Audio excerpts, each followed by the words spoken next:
Sports Minutes with Raushan. Money FM 89.3. It's time for Sports Minutes with me, Raushan. Big breaking news on Monday, 17th of March, with the Football Association of Singapore confirming that the election to decide the leaders of Singapore football will be held on April 28, 2025.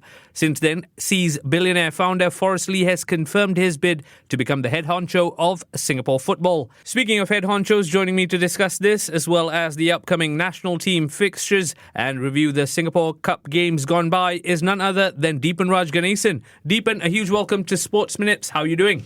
I'm doing good. Thanks, Raushan, for having me. Good to have you with us, Deepan. Plenty to get stuck into. We'll start with the FAS elections. Elections have been called for 28 April. Are you surprised by the timing of it, especially with the general elections looming large?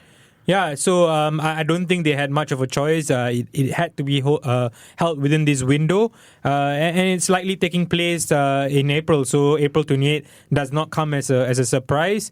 You talked about the context of there being the general elections. Of course, people, when you refer to elections, they are going to think about the GE. So the FAS one is a bit of a span in the works almost, but I'm quite sure that people will see it as separate entities, and we have two elections to now enjoy.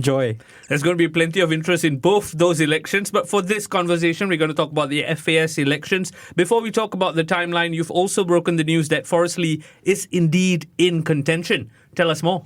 Yeah, so it follows up on the story that I broke several weeks ago now, that Forrest Li was indeed considering a run for the FAS presidency. And in the weeks since then, he has considered it, and he's decided that he is the man to take Singapore football forward, and he will be standing for the FAS presidency. As stated in the story, he will need a slate comprising of vice presidents and council members, and at the moment what he is doing is basically putting together a team that will take on this challenge. So your vice presidents and your council members, they're all still being put together at the moment, and I'm sure in the weeks ahead we will know the identities of these people. And I think it's important for these elections, because right now we have the identity of someone who's running for the FAS presidency, but it's equally important to find out who the slate is. It'll be amiss of me not to pry a little further. I'm sure you're a man in the know. What's your inkling in terms of who's going to form this slate for Forrest Li?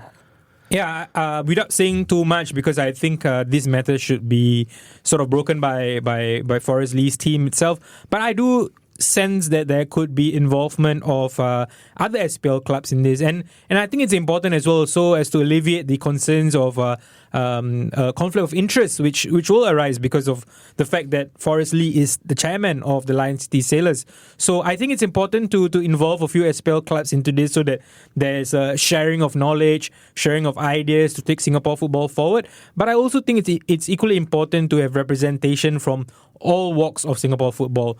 Your players, your female players, your SPL players, and just people who are very in line with the administration of Singapore football. So I hope to see a mix of a team. Whether or not it will be a complete clean break from the current Exco, I'm not quite sure yet. Let's wait and find out. Yeah, I urge you to follow Deepan, who I like to call Scoopman, on Twitter or X, whatever you call it, for that breaking news. Sports Minutes will keep you up to speed from now till elections on 28th of April. Deepan, since you broke the news of the possibility of Forrest Li running for the head honcho role, right? He's confirmed his contention now. What's been the ground sentiment, both from the fans as well as the fraternity? Yeah, I think at the moment it's been very positive, and rightly so, right? Because I think you look at Singapore football in the past few years, it's been riddled with controversies, it's been riddled with bad results, and just overall, it's not been a positive thing, Singapore football. Yes, we have had some positivity in the last couple of months, maybe with how the AFF went, but by accounts of what's happened in the last year or so, we need something positive. And I think a lot of people are reacting to this news positively. You look at the story that I ran in terms of releasing this info that Forrest is running for the FAS presidency. There's a quote in there that jumps out from Sasi Kumar, who's of course well versed in the football world, not just here but regionally and in Europe as well. And he said that, he sees it as a positive, but he pointed out something which I think is very pertinent here, which is that club management is completely different from managing a national team or national development. And that's because, yes, we can all point to the fact that Forrest has been successful with the Sailors in terms of really bringing a club from where it was to where it is now. I mean, in the context of the last week, historic qualification into the semi-finals. But it's very different matters here. It's much harder. Poison chalice and all these terms come to mind when we talk about the FAS presidency. So it's going to be a challenge. It's not going to be easy, but you can only react positively to the fact that, okay, we've got someone with stature, someone who sort of has proven his worth in the business world, has sort of proven it in a football club in Singapore. So now is the next challenge in what he can bring to Singapore football. And he's got contacts. He's a very successful businessman, and we need stakeholders and sponsors to come through as well, right? Yes, and I think also you look at it from another lens of what's being done at the moment. I think a lot of people have felt that there needs to be a refresh in the leadership in Singapore football. I think if you just see it from that lens alone, this is a refresh because it's not members of the old guard. It's a new guard coming in. And of course, people will point to the fact that Forrest was previously a FAS council member, but that's not really in a position of influence or power at the FAS. And I think him becoming president and pulling together people in the right places, that will mean a lot for Singapore football. You just look at the Lion City Sailors. One of the reasons why they've been able to be successful, I would say, and I use the word successful loosely because yes, they have not won the league title other than once in the last few years, and they're probably going to do it this season as well. But I mean it in the sense of you look at everything that's around the Lion City Sailors. The academy is doing well, it's well set up. You look at the infrastructure that's built there. We've been to the Mata Academy, the Mata facility a few times. Wonderful, splendid. And you look at outside of the football team, the social media work, the marketing that's gone in place. It's because of putting the right people in the right places. And my hope is if Forrest Li becomes the FAS president, and we still don't know that for sure, is that he puts the right people in charge of the right things in Singapore football, which you and I have to say hasn't always been the case. Yep, baggage comes to mind as well as another word, and deforestation needs to happen, and that's exactly what is going to happen, I assume. What's the timeline ahead from now till 28th of April then? First of all, we have to consider the fact that there's two facets to these elections. There'll be one of a team comprising 9 candidates for the post of president, deputy president, 4 vice presidents and 3 council members that are proposed and elected en bloc. And then there's, of course, the individual basis where the remaining 6 council members will be proposed and elected individually. So, and according to FAS constitution as well, there needs to be at least 1 female member. And the timeline, as you asked for, is as of March 17, of course, nominations are now open. All candidates who want to compete in these elections will go and take their papers and file the papers and whatsoever. March 31st is the deadline for nomination of candidates. And then April 10th is the deadline for submission of replacement of candidates. So based on the first submission, if you want to replace, this is the new deadline. And then on April 18th, 10 days before the extraordinary Congress, is the announcement of candidates qualified to contest. So for sure, we will know on April 18th if we have a contest. So just to throw in some context, Venga, former Woodlands general manager, of course, reached out to say that he has considered running for the elections as well. But of course, he needs to put together a team. He needs to put together someone who can stand for president, someone who can stand for vice president. He said he has 3 to 4 members ready at the moment, but he needs a full slate, of course. Or he might just individually run for FAS council member. But all these things we will know for sure closer to the FAS election. So on April 18, when they announce the candidates, we will know whether there's a contest or if it's going to be just Forrest going up for presidency. Thank you so much, Deepan, for lining up the timeline, so to speak. Be sure to check out the link in description for the article Deepan has put out as well. Let's move it on to the national team who are in action later this week. On Friday, they play Nepal, and then on next Tuesday, they play Hong Kong as well. We're giving out tickets for the Nepal game. Be sure to check out my social media for how you can win those tickets. Let's talk about the 23 players called up as of Friday. At the time of recording, we don't know who Ogura is adding or subtracting from the squad. Any surprises for you, both in terms of players there as well as players who miss out?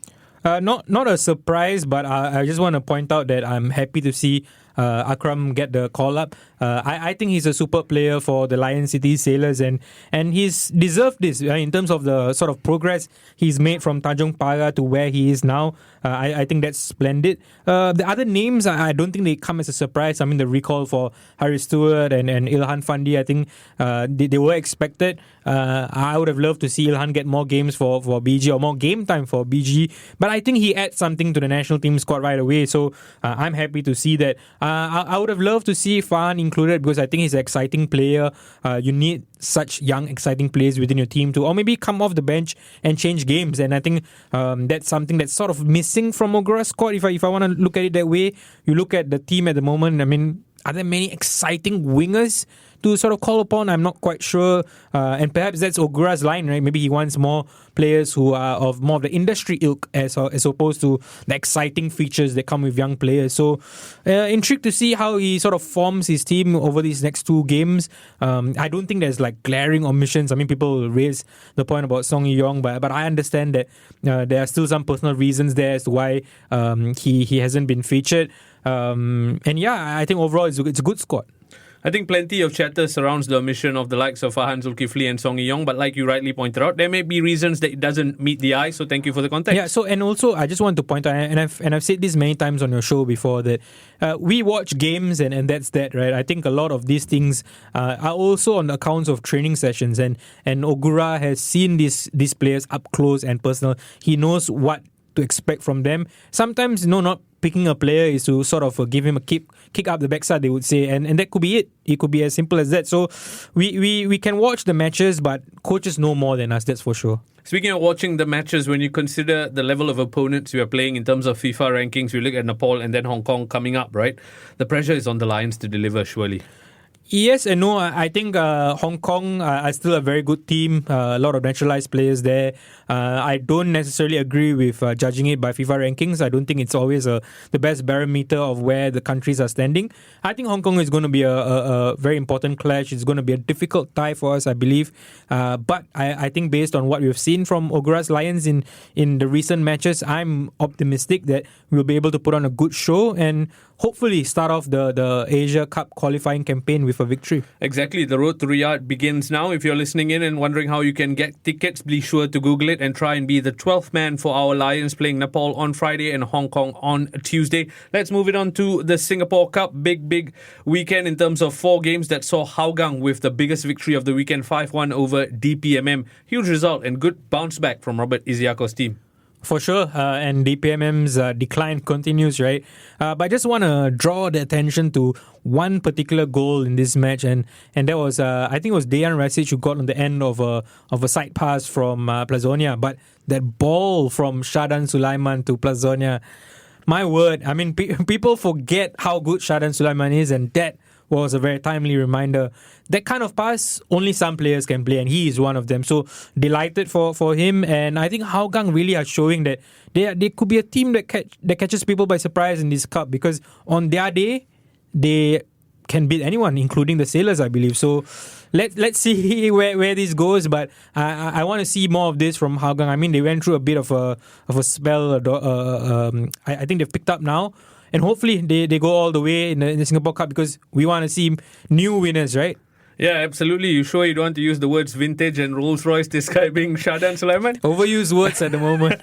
Fantastic. Speaking of surprises, Tanjung Pagar pulled off the surprise of the weekend, in my opinion, because the odds certainly favoured Geylang International and Tomyuki Doi to get the job done against the Jaguars. Lo and behold, they got that 1-0 victory thanks to Faisal Roslan's penalty. Geylang have since been eliminated from the Singapore Cup, but sticking to the Jaguars' perspective, what a result.